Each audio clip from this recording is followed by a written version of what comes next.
Hello everyone, आप देख रहे हैं Rank Plus the learning app. Dear all student, आज मैं आप लोगों को पढ़ाने जा रहा हूँ। एक नया टॉपिक है और अच्छा टॉपिक है, और इस टॉपिक से क्वेश्चन जो है आपके कंपटीशन एग्जाम में आए हुए हैं। और ये जानना आपको क्यों ज़रूरी है, क्योंकि ये आपके कम्युनिटी से भी बिलोंग्स करता है। तो हो सकता है कि इसका इन्फेक्शन आपके अंदर भी तो नहीं अवेलेबल है। तो इसके बारे में आज हम लोग इस लेक्चर्स में चर्चा करने वाले हैं। आपने थंबनेल देख के आपको पता चल गया होगा कि आज हम लोग क्या पढ़ने जा रहे हैं। मैट टेस्ट के बारे में पढ़ने जा रहे हैं। MAT ये क्या होता है, किस ऑर्गेनिज्म को डिटेक्ट करने के लिए करते हैं और इसको करना क्यों जरूरी है, इसके हम लोग इसमें डिस्कशन करेंगे। डिस्कशन करने से पहले आपको एक शॉर्ट नोटिफिकेशन देता हूं। हमारा rank Plus the learning app play store पे अवेलेबल है। अगर आप पैरामेडिकल क्लासेस के बेहतर स्टडी करना चाहते हैं तो आप rank Plus the learning app play store से डाउनलोड करके अपना क्लास ज्वाइन कर सकते हैं, या उस ऐप का लिंक इस वीडियो का डिस्क्रिप्शन में भी दिया गया है। आप यहाँ से भी, अगर आप लेक्चर्स आप यूट्यूब पे देख रहे हैं तो आप यहाँ से भी लर्निंग ऐप को डाउनलोड करके अपना क्लास ज्वाइन कर सकते हैं। ऐसे हम लोग नॉलेजेबल लेक्चर्स यहाँ यूट्यूब पे भी देते हैं, तो आप इस तरीके के नॉलेजेबल लेक्चर्स यहाँ से भी ले सकते हैं, और इस चैनल को सब्सक्राइब करके अपने दोस्तों में भी शेयर कर सकते हैं ताकि सबको इसका बेनिफिट मिल पाए। चलिए, नोटिफिकेशन फिनिश होता है। अब हम लोग आते हैं आज के अपने क्लास पे। देखिए, क्लास में हम लोग पढ़ने जा रहे हैं एक बहुत ही महत्वपूर्ण माइक्रो ऑर्गेनिज्म है। उसका नाम है लेप्टोस्पाइरा। क्या नाम है उसका? लेप्टोस्पाइरा। आपने शायद नाम इसका सुना होगा, नहीं सुना होगा। अभी हम लोग अपना जो टेस्ट है उस टेस्ट पे ही आएंगे। MAT जो हमारा मैट टेस्ट है, इस मैट टेस्ट पे ही आएंगे, और ये कितना ज़रूरत है ये भी आपको ये लेक्चर देखने के बाद पता चल जाएगा। लेकिन उसके पहले इस माइक्रो ऑर्गेनिज्म के बारे में जानेंगे। इससे पहले भी थोड़ा सा एक बात और आप जानिए कि मैंने आपको जब बैक्टीरिया पढ़ा रहा था तो बैक्टीरिया का सबसे फर्स्ट लेक्चर में, बैक्टीरियोलॉजी के सबसे फर्स्ट लेक्चर में, माइक्रोबायोलॉजी का एक सब्जेक्ट होता है बैक्टीरियोलॉजी।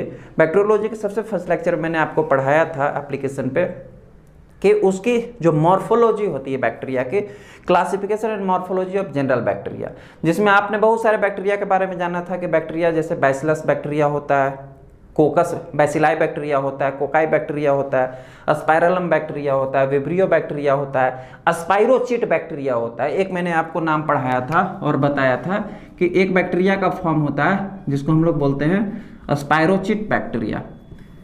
ये स्पाइरोचिट बैक्टीरिया थोड़ा सा बता रहा हूँ यहाँ पे, फिर आ जाऊँगा आपको अपने टेस्ट पे और हम लोग बेहतर टेस्ट के बारे में जानेंगे।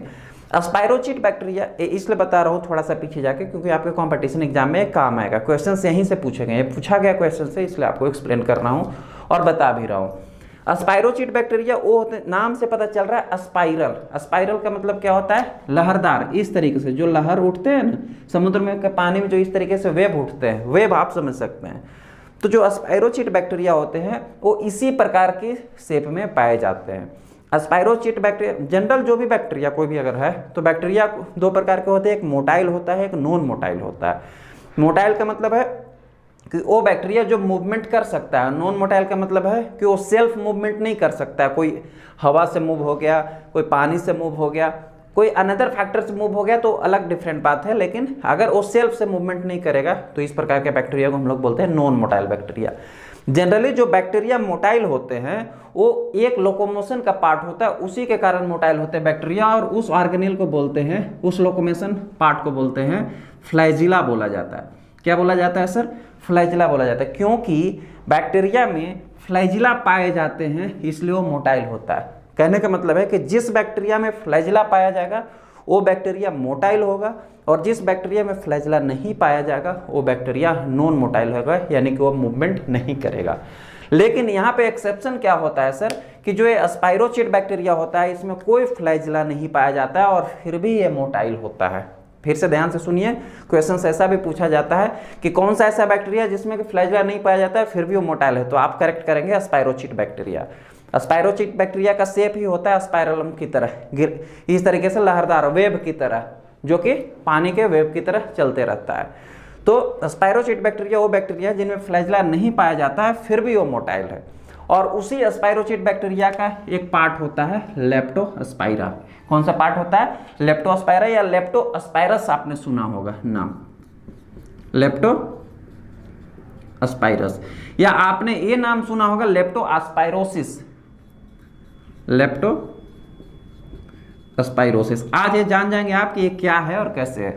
देखिए जो ये लेप्टोस्पाइरा बैक्टीरिया है, और जो लेप्टोस्पाइरा बैक्टीरिया ये क्या हो गया, अब बैक्टीरिया क्लियर हो गया, कौन सा माइक्रो ऑर्गेनिज्म है, बैक्टीरिया है। किस कैटेगरी का बैक्टीरिया है, स्पाइरोचिट कैटेगरी का बैक्टीरिया है, ठीक है सर। अब जो लेप्टोस्पाइरा बैक्टीरिया है जो डिजीज काउज करता है, जो ह्यूमन में डिजीज, लेप्टोस्पाइरा बोले या लेप्टोस्पायरस बोले, दोनों एक ही चीजें हैं। लेप्टोस्पाइरा बैक्टीरिया, लेप्टोस्पायरस बैक्टीरिया जो ह्यूमन में डिजीज काउज करता है, उस इन्फेक्शन को, उस डिजीज को बोला जाता है लेप्टोस्पाइरोसिस। उस इन्फेक्शन को क्या कहा जाता है, लेप्टोस्पाइरोसिस कहा जाता है। यूजुअली जो लेप्टोस्पाइरा बैक्टीरिया वो ह्यूमन में नेचुरल होस्ट, ह्यूमन इसका नेचुरल होस्ट नहीं है। कहने का मतलब है कि जो लेप्टोस्पाइरा बैक्टीरिया होता है वो ह्यूमन को नेचुरली इन्फेक्शन नहीं देता है। ये जो लेप्टोस्पाइरोसिस इन्फेक्शन हुआ, ये जो लेप्टोस्पाइरोसिस डिजीज है, ये एक जूनोटिक डिजीज का टाइप है। कैसा डिजीज है सर, जूनोटिक डिजीज है। कैसा डिजीज है, जूनोटिक डिजीज। जूनोटिक डिजीज किसको कहा जाता है, वैसे डिजीज जो पहले एनिमल में होंगे और देन एनिमल से फिर आपको ह्यूमन में हो जाएगा। पहले इन्फेक्शन ह्यूमन एनिमल में होगा, दैट मीन्स के जो नेचुरल होस्ट होंगे वो एनिमल होंगे, और एक्सीडेंटली जो वो डिजीज है, वो इन्फेक्शन है, वो ह्यूमन को लग जाएगा। तो अब जो लेप्टोस्पाइरा बैक्टीरिया है इसका नेचुरल होस्ट होता है एनिमल। एनिमल का मतलब क्या है कि डोमेस्टिक एनिमल जो होते हैं इसके नेचुरल होस्ट होते हैं। जैसे कि डॉग हो गया, आपका डॉगी जो आप घर में डॉगी पालते हैं, डॉगी हो गया, आपका गाय भी हो सकता है, बैल भी है, भैंस भी है, भेड़ भी हो सकता है, आपकी बकरी भी हो सकती है। इस प्रकार के डोमेस्टिक एनिमल को जो है लेप्टोस्पाइरा बैक्टीरिया इन्फेक्शन क्रिएट करता है और इन्फेक्शन स्प्रेड आउट होता है। अब किसी भी अगर डोमेस्टिक एनिमल को सपोज दैट हुआ है इन्फेक्शन, आपके घर में सपोज दैट आप डॉगी रखते हैं और आपके डॉगी को लेप्टोस्पाइरा बैक्टीरिया का इन्फेक्शन हुआ है, तो वो इन्फेक्शन जो है मेनली जो है वो आपके किडनी तक इन्फेक्शन स्प्रेड आउट कर देता है। और किडनी में इन्फेक्शन होने के कारण, एनिमल के किडनी में इन्फेक्शन होने के कारण जो है लेप्टोस्पाइरा बैक्टीरिया जब ह्यूज अमाउंट में उस एनिमल में हो जाएगा तो उसके यूरिन के थ्रू, यूरिनेशन के थ्रू वो बाहर एक्सक्रीट आउट होगा।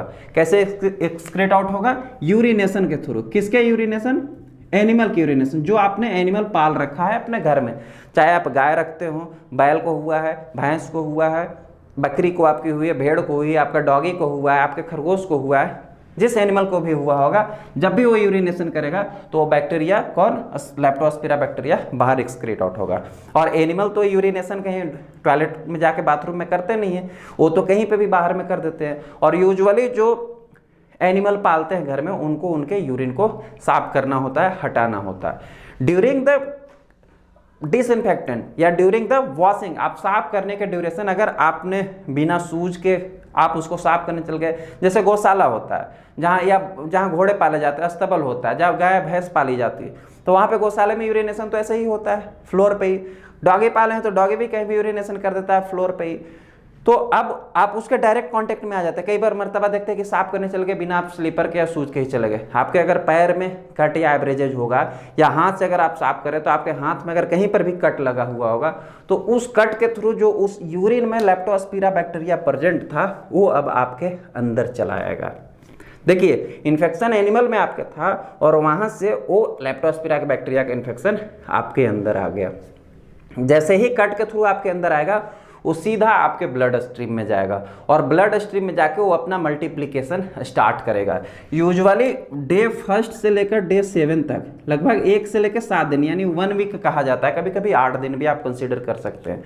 डे 1 से लेकर डे 7 तक ये लेप्टोस्पाइरा बैक्टीरिया आपके ब्लड में रहेगा और ह्यूज अमाउंट में मल्टीप्लिकेशन करेगा। और इस ड्यूरिंग 1 से लेकर 7 दिन तक ये यूजुअली डिटेक्ट भी इजीली नहीं होता है। आपको सिम्टम्स दिखने लगेगा, आपको हो सकता है हेडक होने लगेगा, वोमिटिंग होने लगेगा, आपको बुखार आएगा, पेट में डिस्कम्फर्ट होने लगेगा, आप नौजिया फील होगी, ये सब आप में होने लगेगा। लेकिन ये यूजुअली ब्लड में डिटेक्ट ईजिली नहीं होता है। कैसे होता है थोड़ा सा लास्ट में वो भी बताऊंगा आपको। तो अब आपके ब्लड से 7 दिन के बाद एक क्या होता है, ब्लड में मल्टीप्लिकेशन हो जाने के बाद 8 से 9 से 10 दिन के बाद ये आपके ब्लड से डिसअपियर हो जाता है। डिसअपियर होता है कि मतलब आपके ब्लड से हट जाता है और डिसअपियर होकर आपके चला जाता है सिस्टमिक ऑर्गन्स में, जैसे कि ये लीवर में चला जाता है। कहाँ चला जाता है, आपके लीवर में चला जाता है एंड किडनी में चला जाता है। कहाँ पे चला जाता है सर, लीवर एंड किडनी में। मोस्ट ऑफ जो लेप्टोस्पाइरा बैक्टीरिया है वो इन्फेक्शन जो है आपके लीवर में भी क्रिएट करता है और किडनी में भी क्रिएट करता है। लीवर में जो इन्फेक्शन क्रिएट करेगा उसको बोलते हैं इक्टेरिक लेप्टोस्पिरोसिस। और जो लीवर के अलावा किसी ऑर्गन में इन्फेक्शन क्रिएट करता है, कभी कभी ब्रेन में मेनिंजाइटिस भी क्रिएट करता है, तो उसको बोलते हैं नॉन इक्टेरस लेप्टोस्पिरोसिस। लीवर में जो भी आपको इन्फेक्शन क्रिएट करेगा उसके बाद आपकी बॉडी में जॉन्डिस हो जाएगी, और आपको जॉन्डिस हो जाने के कारण फिर आपका डेथ भी हो सकता है।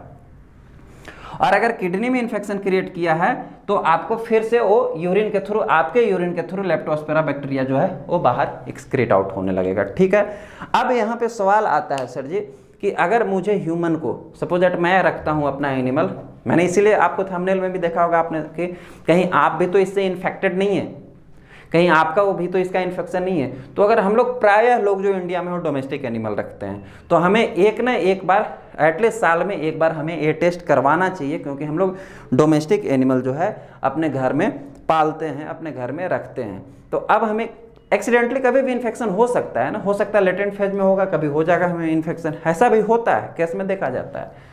तो अब आप बोलोगे कि सर ये तो इन्फेक्शन था, आपने क्लिनिकल फीचर्स पैथोजेनिक आपने इसका समझा दिया।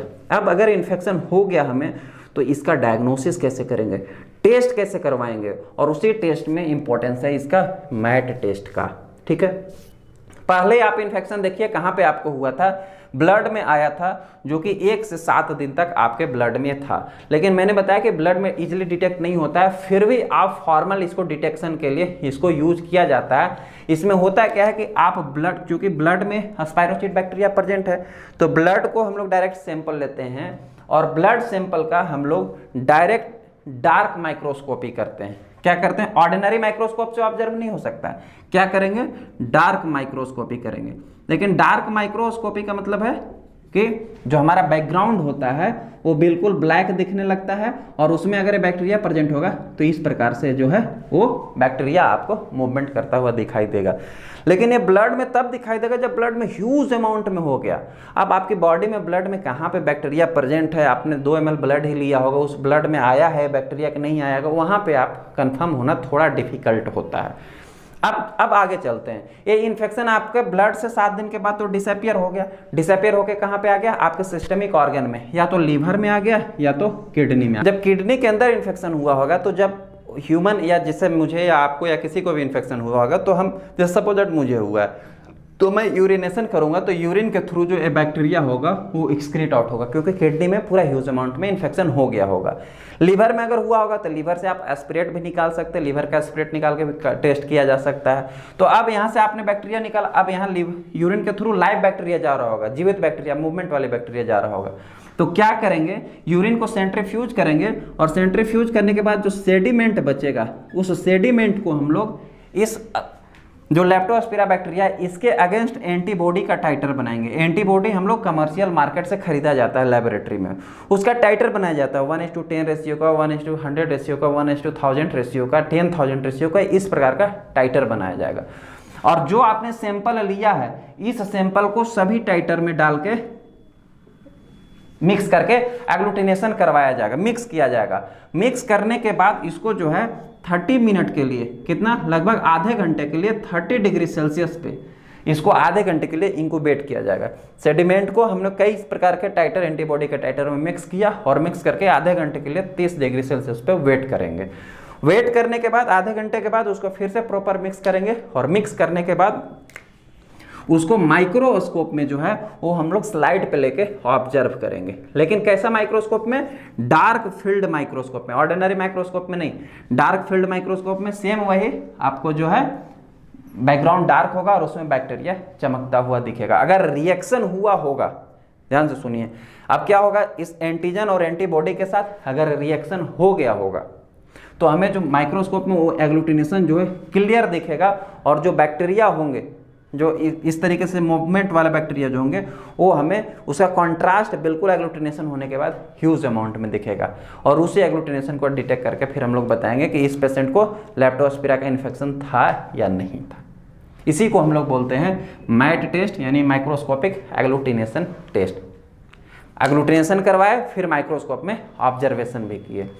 कभी कभी ये क्या होता है, दूसरे बैक्टीरिया के साथ भी क्रॉस रिएक्शन कर जाता है, तो इसके लिए फिर आप ये जो यूरिन सैंपल लिया था आपने, या यहाँ से जो फ्लूइड निकाले होंगे आप लीवर से, इस सैंपल को आप फर्दर कल्चर भी करेंगे, एनिमल इनोकुलेशन भी करेंगे, और वहाँ से करने के बाद फिर से आप मैट लगा के देख सकते हैं, सेम यही प्रोसेस करके देख सकते हैं, वहाँ पे भी आप कन्फर्मेटिव टेस्ट कर सकते हैं। तो it was the MAT test. और ये टेस्ट चूँकि ये डोमेस्टिक एनिमल से स्प्रेड आउट होता है, लेप्टोस्पिरा का इन्फेक्शन का, हमें लगभग लोगों को करवा के चेक करवा के देखनी चाहिए कि कहीं हम लोग सफ़र तो नहीं हो रहे हैं। तो it was all about the leptospira, it was all about the leptospirosis, और it was all about the MAT test, microscopic agglutination test. Hope so आपको समझ में आया होगा। अगर आपने इस लेक्चर से कुछ भी सीखा है तो चैनल को सब्सक्राइब कीजिए, अपने दोस्तों में शेयर कीजिए, और अगर आप पैरामेडिकल के स्टूडेंट हैं तो लर्निंग ऐप को डाउनलोड करके आप अपना क्लास भी ज्वाइन कर सकते हैं बेटर स्टडी के लिए। मिलते हैं नए टॉपिक में नए लेक्चर के साथ। Thank you.